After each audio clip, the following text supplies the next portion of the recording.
की जय, भारत माता की जय।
भारत माता की जय, भारत माता की जय, भारत माता की जय। Thank you. हमारा अपना प्रदेश का जनता पार्टी का अध्यक्ष कालीन मोहन जी और हमारे यहाँ मंच में बैठे हैं डिप्टी स्पीकर साहब हैं, कादुनिकर जी, ऑनरेबल एमएलए जाओ जिग्नू नामचुम जी, तोजिर कादू जी, और हम लोगों को कल से जो देखभाल किया है लोकल एमएलए श्रीमती याबी जिनी तिरची जी, पार्टी के जितने वरिष्ठ यहाँ आए हैं, प्रशिक्षण के इंचार्ज वाइस प्रेसिडेंट अशोक जी और काफ़ी सीनियर पार्टी जो ईटानगर से बहुत डेडिकेटेड टीम मुझे दिखाई दिया, बहुत अच्छा लगा। और जनरल सेक्रेटरी निगलर भाई और टीम जितना भी यहाँ आप लोगों ने मेहनत करके जो अरेंज किया है, और यहाँ के लोकल हमारा जेडपीएम मैडम और जो सीनियर लीडर हैं कुछ लोगों को यहाँ इनवाइट किया गया है। यहाँ के डिस्ट्रिक्ट प्रेसिडेंट और मंडल प्रेसिडेंट मेहनत किया ये सब अरेंज करने में, सबने योगदान दिया है। और जो पंचायत के जितने भी सदस्य हैं इन्होंने भी काफ़ी योगदान दिया है, और डेलीगेट्स के हिसाब से भी पार्टी के कुछ डिस्ट्रिक्ट से अलग अलग से भी यहाँ बुलाया गया। कल हम लोग थोड़ा लेट हो गया जिसकी वजह से रात भी थोड़ा लेट हुआ, फिर मैं सुबह भी थोड़ा देर से उठा, फिर कुछ लोगों से मिलना था, यहाँ लोकल पब्लिक लीडर लोगों से मिलना था, थोड़ा सा डिले हुआ। इसलिए अभी वापसी भी बारिश है, हेलीकॉप्टर नहीं है, तो मुझे 3 घंटा में डिब्रूगढ़ पहुंचना है ऐसा सूचना है, तो बोलने के लिए समय कम है, अदरवाइज सबका सुन लेते तो अच्छा था। और मैं खुद भी, इतना अच्छा टॉपिक है, थोड़ा विचार को रखने का इच्छा था, लेकिन उतना तो समय नहीं है। 10-12 मिनट में मैं समझता हूँ कि ये बहुत ही महत्वपूर्ण पंडित दीनदयाल उपाध्याय का बारे में और उसके वजह से जो पार्टी का फाउंडेशन खड़ा हुआ उसके बारे में थोड़ा सा मैं जिक्र करूंगा। आप लोग हमेशा देखता होगा जब भी बीजेपी का कार्यक्रम होता है तो 2 तस्वीर, पंडित दीनदयाल उपाध्याय और श्यामा प्रसाद मुखर्जी का तस्वीर हमेशा दिखेगा।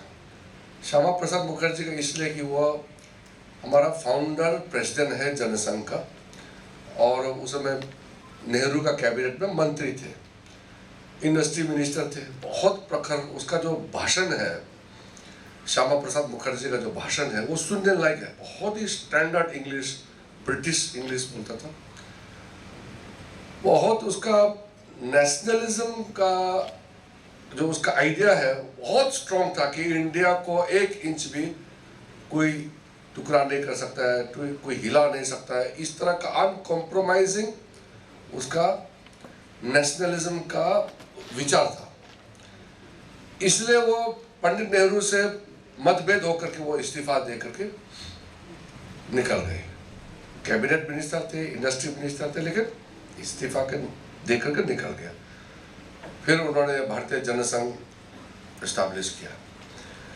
उसके बाद में जो पार्टी का जो फाउंडेशन विचारधारा, जिसको एकदम जमीन के अंदर गाड़ दिया, जिसको हिला नहीं सकता है, वो है पंडित दीनदयाल उपाध्याय। पंडित दीनदयाल उपाध्याय का विचारधारा से ही पार्टी चल रहा है एक तरीके से, और उससे आप लोग हिल नहीं सकते। उसका ह्यूमन जो उसका कंसेप्ट है, जो सबसे गरीब आखिरी में खड़ा करने वाला का घर में कैसे पहुंचना, ये जो अंत्योदय योजना है अटल बिहारी वाजपेयी जी ने जो पॉपुलर स्कीम चलाया, वही है जो अंतिम में खड़ा वाला व्यक्ति। और उसका जो इंटीग्रल ह्यूमनिज्म है, एकदम उसका जो थीम है, किस तरीके से समाज में बैलेंस होकर के चलना चाहिए, इतना क्लियर कट उसका आइडियोलॉजी है। इसलिए पंडित दीनदयाल उपाध्याय का विचारधारा ही पार्टी का आज शेप बना है, और उसी पे ही चलता है, कोई इधर उधर हिल नहीं सकता। ये पार्टी का एकदम अनशेकेबल फाउंडेशन है। उसी पे चलते चलते आज इतना सक्सेस हुआ बीजेपी कि पंडित दीनदयाल उपाध्याय का विचारधारा को आगे रखते हुए हम लोग काम किया, इसलिए लोग हमको पसंद करते हैं। जब हम लोग बीजेपी जो बोलता है, तो वो बेसिकली वो जनसंघ से ही बीजेपी आया है, लेकिन वो एक तरीके से एक्सीडेंटल या एक तरीके से मजबूर हम लोगों को किया गया था। 1977 में बीजेपी से 2 लोग मिनिस्टर बने थे जनता पार्टी में। अटल बिहारी वाजपेयी जी फॉरेन मिनिस्टर और Advani ji information broadcasting minister बने। 2 कैबिनेट मिनिस्टर थे हमारा बीजेपी से जनता पार्टी में। तो आज जनता पार्टी में ड्यूअल मेंबरशिप का जो इशू उठाया, तो हम लोग तो सत्ता के लिए तो अपना आइडियोलॉजी को तो छोड़ नहीं सकते हैं, तो बाहर निकल गए। और बाहर निकला और संडे का दिन था 4 तारीख अप्रैल, नहीं फ्राइडे का दिन था 4 तारीख अप्रैल। तो उसमें बीजेपी को निकला जनता पार्टी से, और 6 अप्रैल को संडे था, उस दिन बीजेपी का जन्म हुआ। इसलिए बोलते हैं रिजरेक्शन, जो क्रिश्चियंस लोग इसको अच्छा समझेगा, क्रूसिफाई करके फिर रिजरेक्शन होना। तो फ्राइडे को बीजेपी को क्रूसिफाई किया, बट जनसंघ को, और संडे को रिजरेक्शन हुआ। तो ऐसे करके 1980 अप्रैल 6 को बीजेपी का जन्म हुआ। तो जब हम लोग बीजेपी का सिल्वर जुबली मनाया था मुंबई में, उसी जगह में जहां बीजेपी जन्म हुआ था, तो उस समय बीजेपी जो है निकल गया बाहर। पार्टी तो बड़ा नहीं था, संगठन था। तो हमारा चेहरा कौन होगा, ये बात हुआ कि बीजेपी का नेता कौन होगा। वाजपेयी जी का तो बहुत कम उम्र में पंडित दीनदयाल उपाध्याय जी ने सौंप की, उसका स्वर्गवास हो गया था। अटल जी तो काफी, उसका नाम था प्रखर वक्ता, बहुत तेज तर्रार और बहुत ऑरेटर में उसको नंबर 1 माना जाता उस समय में भी। तो जब वाजपेयी जी सब लोग बैठे मुंबई में, पूछा कि हमारा तो कल को हम सत्ता में आना चाहेगा, लेकिन प्रधानमंत्री कौन होगा, बीजेपी का नेता कौन होगा।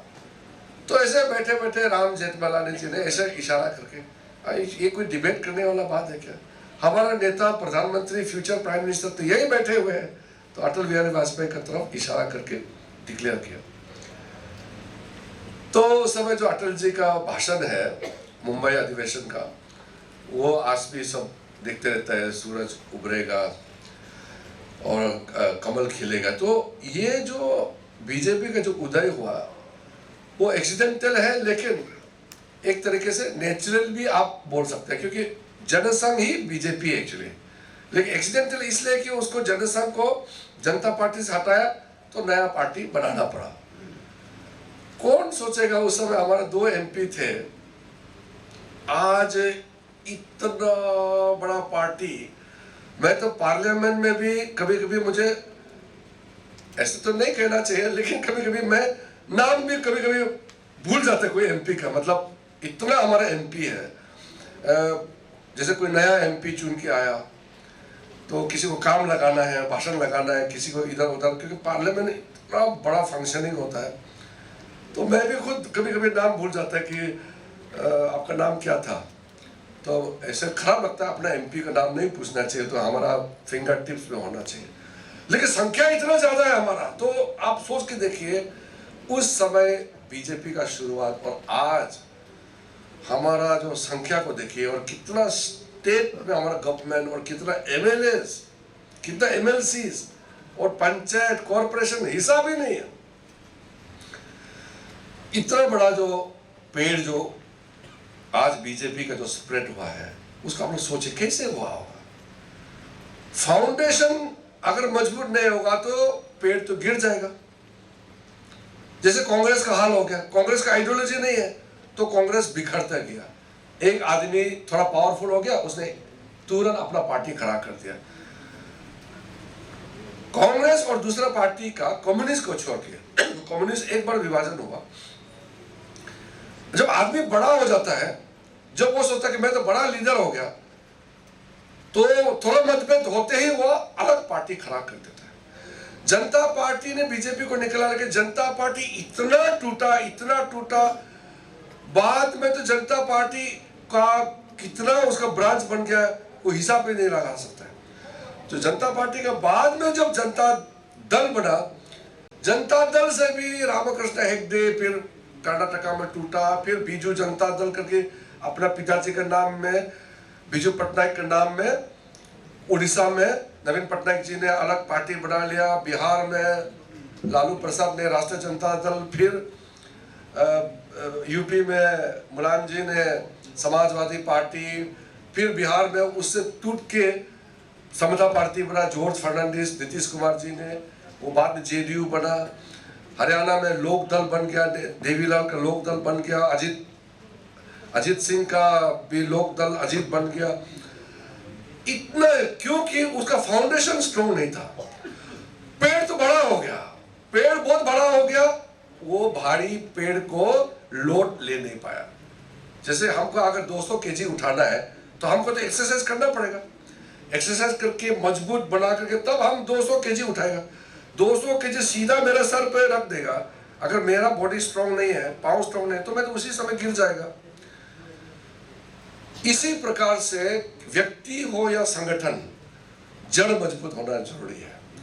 इसलिए बीजेपी का संगठन इतना मजबूत है, आइडियोलॉजी इतना सटीक है कि आज बीजेपी इतना फैला हुआ है।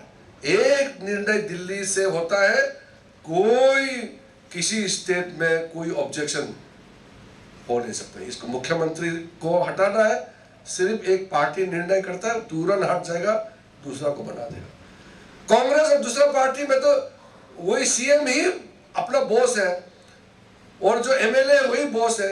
एमएलए का खिलाफ कार्रवाई करेगा, तुरंत निकल जाएगा। सीएम का खिलाफ कार्रवाई कर ही नहीं सकता कांग्रेस में, क्योंकि कार्रवाई करेगा तो वो सीएम ही पार्टी तोड़ के निकल जाएगा। फाउंडेशन नहीं है, आइडियोलॉजी बेस्ड पार्टी नहीं है। कम्युनिस्ट पार्टी का जब डिवीजन हुआ 1963 में, सीपीएम और सीपीआई, सीपीएम क्योंकि उसने चाइना को सपोर्ट किया था 1962 वॉर में, तो सीपीआई कम्युनिस्ट के अंदर में भी एक ग्रुप ने बोला कि नहीं, लड़ाई में तो हम इंडिया का साथ देना ही चाहिए, अपना देश है। तो कम्युनिस्ट पार्टी का विभाजन हुआ। और बाकी पार्टी का एग्जांपल देने जरूरत नहीं, वो तो कोई फैमिली बेस्ड पार्टी है ज्यादातर आजकल। लेकिन जो बड़ा आइडियोलॉजिकल पार्टी दो है, लेफ्ट और राइट, कम्युनिस्ट और बीजेपी, इसमें हम क्यों सक्सेस हुआ बीजेपी आज, और कम्युनिस्ट खत्म हो गया। किसी स्टेट में मुख्यमंत्री तक नहीं है इस देश में। वो लंबा उसका इशू है, मैं उसमें टच नहीं करूंगा क्योंकि उसमें बोलेगा तो लंबा हो जाएगा। बीजेपी का सक्सेस का मेन कारण है डिसिप्लिन। आप लोग ने, मैं तो कल मजाक भी किया था, कई एमएलए लोग भी जो नया नया बीजेपी में आया है या पार्टी में आता है तो 4-5 महीना तक थोड़ा सा परेशान हो जाता है, क्योंकि हर महीना 2 प्रोग्राम 3 प्रोग्राम दिल्ली से आते रहता है, दौड़ना पड़ता है। वो तो हम तो एमएलए बन करके थोड़ा सा हिम्मत से, पावर से थोड़ा अच्छा से काम करेगा सोचा, तो यहाँ तो हमको तो नौकर जैसे भगा रहा है, इधर दौड़ाता है, इधर दौड़ाता है।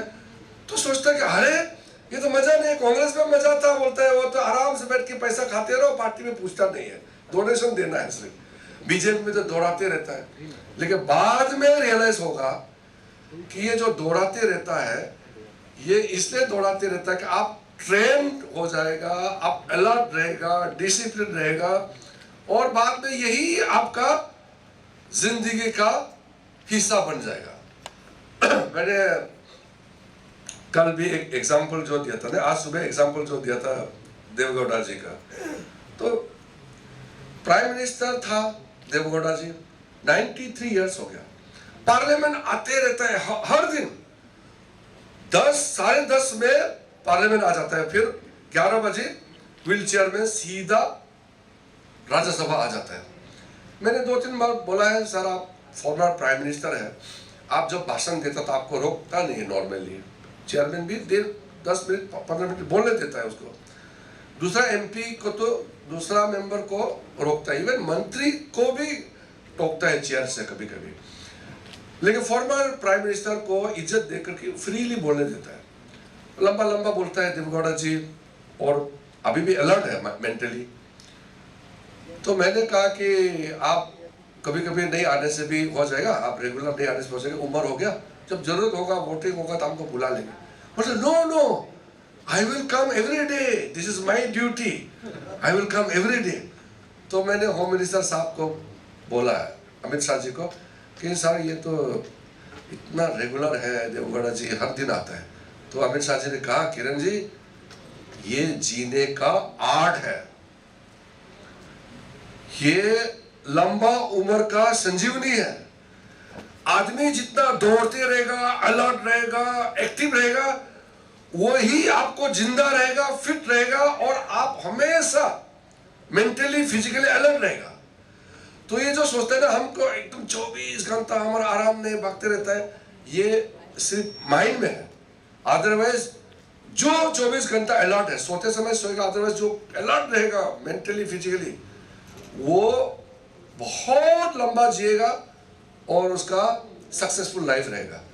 और जो खा पी की, दारू पी की, बस सो गया और 4-5 दिन में एक बार इधर निकलेगा, बाकी लेटते रहेगा, 60 इयर्स के बाद में वो इमोबाइल हो जाएगा, फिर कोई भी नहीं पूछेगा उसको, ये तो एक्टिव नहीं है, उसको ना समाज पूछेगा, ना वो भी समाज के पास जा पाएगा, आदमी इनएक्टिव हो जाएगा। इसलिए हमारा भारतीय जनता पार्टी में कॉन्टिन्यूस दौड़ने का, दिमाग चलाने का कार्यक्रम इसलिए है, तभी तो पार्टी आज इतना बड़ा वृक्ष बना है, दुनिया का सबसे बड़ा पॉलिटिकल पार्टी ऐसे थोड़ी बना है। ये संघर्ष, ये जो स्ट्रगल है, ये जो समर्पण है कार्यकर्ताओं का, हम लोग सब मिलकर के, यही कारण है बीजेपी आज इस मुकाम पर पहुंचे हैं। प्राइम मिनिस्टर साहब भी बहुत अच्छा हम लोगों को आगे कैसे चलाना है वो मार्गदर्शन देते रहते हैं। बहुत सा बात है, मैं समझता हूँ कि टाइम ये हो रहा है, इसमें जितना भी जो आइडियोलॉजिकल फाउंडेशन से मैंने थोड़ा सा आपको जस्ट टच किया है, वर्किंग मेथोडोलॉजी, कार्यकर्ता का डेवलपमेंट, नर्चरिंग कैसे होना है, विचार परिवार, बीजेपी स्थित नहीं है, कई संगठन है समाज में जो विचार से बीजेपी से मिलता जुलता है, तो उसको कभी भी नहीं भूलना है। वो विचार जो हमारा परिवार है उनको हमेशा साथ में लेके चलना। कार्य विस्तार जो हम लोग का expansion of parties activities, booth management तो बाद में प्रेसिडेंट साहब भी बताएंगे, हमारा लीडर लोग बताएंगे।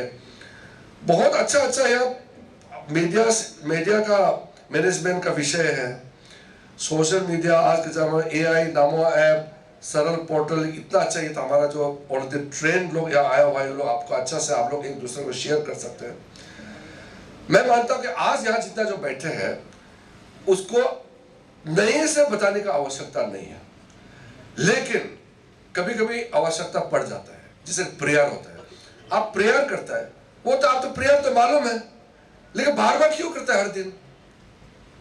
ये प्रेयर तो मैं मालूम है बल्कि आप नहीं करेगा, ऐसा तो होता नहीं ना। या आप नेशनल एंथम गाता है, पार्टी का प्रेयर करता है, या धर्म का कोई प्रेयर करता है, तो प्रेयर तो मालूम है, लेकिन प्रेयर दौड़ाना पड़ता है, बार बार मंत्र का दौड़ाना पड़ता है, ताकि आपका सोल में, आपका अंतरात्मा में समावित हो जाए वो प्रेयर का सेंस, मीनिंग, उसका जो स्पिरिट। उसी प्रकार से जो मैं जो बता रहा हूं या हम लोग जो शेयर करेंगे सबको मालूम है, लेकिन बार बार हम ट्रेनिंग इसलिए करता है कि हमारा जीवन में मंत्र बन जाए। कोई कोई बोलता है ना कि एरोप्लेन में अनाउंस करता है, हम मालूम है क्यों अनाउंस करता है, हमको तो मालूम है जैकेट कैसे पहनना हमको मालूम है, कैसे वो मास्क लगाना मालूम है, फिर भी अनाउंस करता है बोलता है। वो इसलिए करना पड़ता है कि वो एक बार सुन के छोड़ने का चीज नहीं है, वो बार बार जब भी आप प्लेन में चढ़ेगा वो आपको सुनना ही है। उसी प्रकार से पार्टी का फ्यूचर और पार्टी का जो कैरेक्टर है वो हमको मालूम होते हुए भी हम भी बार बार ट्रेनिंग अटेंड करना पड़ता है, बार बार सुनना पड़ता है और कभी कभी बोलना पड़ता है। ये मंत्र है जिंदगी का। इसलिए मेरा रिक्वेस्ट है, कभी भी ये नहीं सोचना कि ट्रेनिंग क्यों होते रहता है बीजेपी में, क्यों दौड़ाते रहता है, हर महीना क्यों कार्यक्रम भेजते रहता है, ये नहीं सोचना है, क्योंकि यही हमारा संजीवनी है, यही हम 24 घंटा करता है, तभी तो हमको हराना मुश्किल है, तभी तो बीजेपी आज यहाँ पहुंचा है। इसलिए जब भी कोई प्रशिक्षण का विषय आता है, ट्रेनिंग का विषय आता है, तो उसको सीरियसली लेना बहुत जरूरी है। बहुत सी बातें मुझे बताने का बहुत इच्छा है, लेकिन अभी 11:10 होने वाला है, मैं मुझे आज दिल्ली पहुंचना है, इसलिए मेरा पास कोई उपाय नहीं है। नहीं तो मैं दो तीन और विषय इंटरेस्टिंग था बताने का इच्छा था, लेकिन समय नहीं है। लेकिन जैसे मैंने कहा कि सारा सीनियर आप लोग पूरा जानकारी लोग हैं, आप लोग एक दूसरे को जरूर शेयर कीजिए, और विशेष करके जो इस प्रशिक्षण में जितने भी जो प्रभारी हैं, मैं आपको शाबाशी देना चाहता हूँ, आपको मैं एक्नॉलेज करना चाहता हूँ कि बहुत सक्सेस रहा है। कल कोर कमेटी ग्रुप में भी इस चीज़ का जिक्र हुआ, और हमारे इंचार्ज भी थे, सीएम साहब, हम लोग कुछ इम्पोर्टेंट विषय पे चर्चा किए थे, तो उस समय में भी ये इसका जिक्र हुआ कि ट्रेनिंग में बहुत सीरियसली भाग ले रहे हैं हमारा पार्टी के नेता सब। ये बहुत अच्छा रिपोर्ट सुन के मुझे एनकरेजमेंट हुआ है। और पॉलिटिकली कोई सेंसिटिव था, बोलने का समय नहीं है, अभी चैलेंजेस बहुत आएगा। मैं सिर्फ एक इतना कहना चाहता हूँ, पहले जैसे नहीं रहा। अब क्या है कि सोशल मीडिया जमाने में एक आदमी कुछ बोल के भी पूरा समाज को बिगाड़ भी सकता है। बोलने में क्या जाता है, हमको मालूम है बनाने में कितना तकलीफ होता है, गिराने में तो तकलीफ नहीं है, तो बोलने में तो आज हम भी बोल सकते हैं कि सारा अरुणाचल का हर एक गांव में हर एक आदमी को पक्का बिल्डिंग बनाना चाहिए, तो बोलने में तो आपका तो नुकसान नहीं है ना, वो तो बोल सकता है। ये गवर्नमेंट क्या कर रहा है, हर आदमी का पॉकेट में 10-10 लाख डाल देना है, हम सीएम होने से हम डाल देगा, तो बोलने में क्या जाता है। हम अगर गवर्नमेंट में होता तो सारा गांव में हम नेशनल हाईवे कर देगा, बोलने में क्या जाता है। हर गांव में हम हॉस्पिटल बना देगा, बोलने में तो आप बोल सकते हैं ना, उसमें तो खर्चा नहीं है। करेगा कैसे, रिसोर्स कहां से आता है, प्लानिंग, वो दिमाग, वो जो इतना जो क्रिटिकल इकोनॉमिक जो थिंकिंग है वो कैसे लाएगा। तो इसलिए आर्ट ऑफ गवर्नेंस एक विषय होता है। तो बीजेपी का जो गवर्नेंस का रिकॉर्ड तो बहुत बढ़िया है, इसमें एक सेशन अलग से लेना चाहिए कि बीजेपी में करप्शन क्यों नहीं होता है।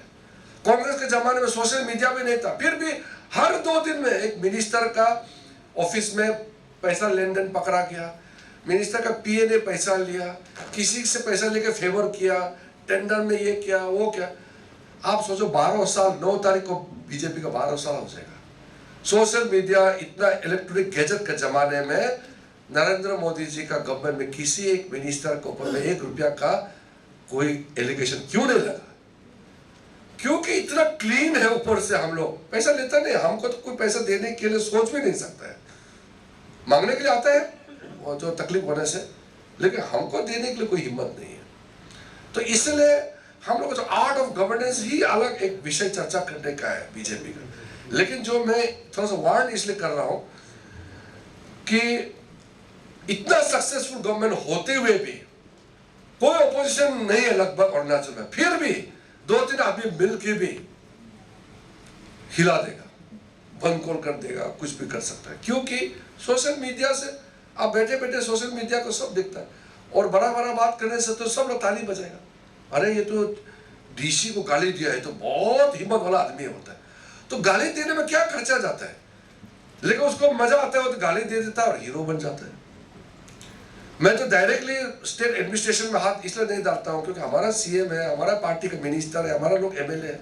आप पूछो एमएलए लोग को, मैं ट्रांसफर पोस्टिंग कभी भी किसी एमएलए को हमने डिस्टर्ब करता है? नहीं, मैं करता ही नहीं हूँ।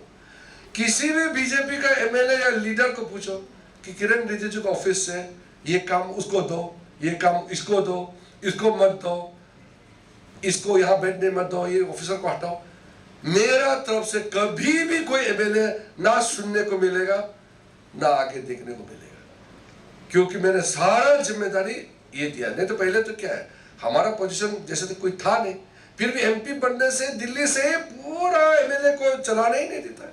हर जगह टेंडर में, कॉन्ट्रैक्ट में, ट्रांसफर पोस्टिंग में एमपी का पूरा डिस्टर्बेंस, और बाद में एमपी आके एमएलए सीट भी छीन लेता है। हम तो पहले ही बोल दिया, हम तो एमएलए में कभी आने वाला तो है ही नहीं, वो बहुत पहले हमने डिक्लेयर किया। वो तो चलो कंटेस्ट वाला विषय छोटा है, लेकिन मेरा जो बड़ा ये है कि स्टेट का लीडर को भरोसा करके, state BJP team, state government को हम पूरा भरोसा करके छोड़ देता है।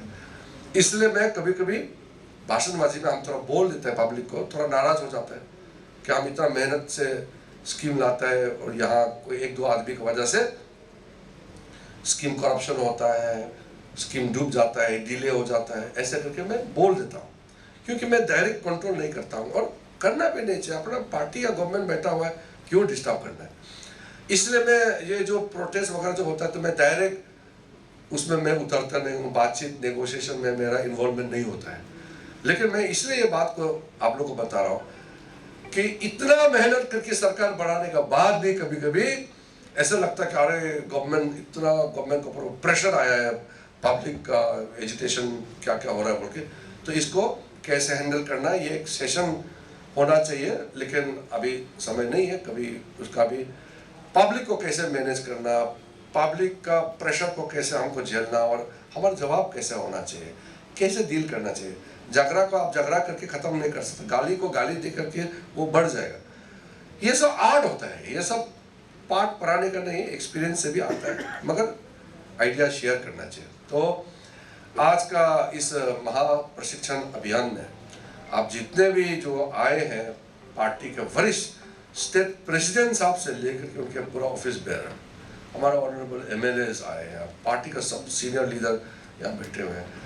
आप लोग के जो कलेक्टिव एफर्ट को देख करके मैं बहुत आश्वासित हूँ, कॉन्फिडेंट भी है कि पार्टी और डिसिप्लिन होकर के घुसेगा और अंदर ग्रासरूट जाएगा और बीजेपी को आइडियोलॉजिकल पार्टी जो देश भर में खड़ा हुआ है, अरुणाचल में भी बीजेपी को आइडियोलॉजी बेस हम लोग अंदर पहुंचाएगा, तभी कभी कल चाहेगा 2-4 मिलकर बीजेपी पार्टी को हाईजैक करके गायब नहीं हो पाएगा। जब आइडियोलॉजिकल स्ट्रॉन्ग नहीं होगा तो लीडर का साथ में पार्टी भी गायब हो जाता है।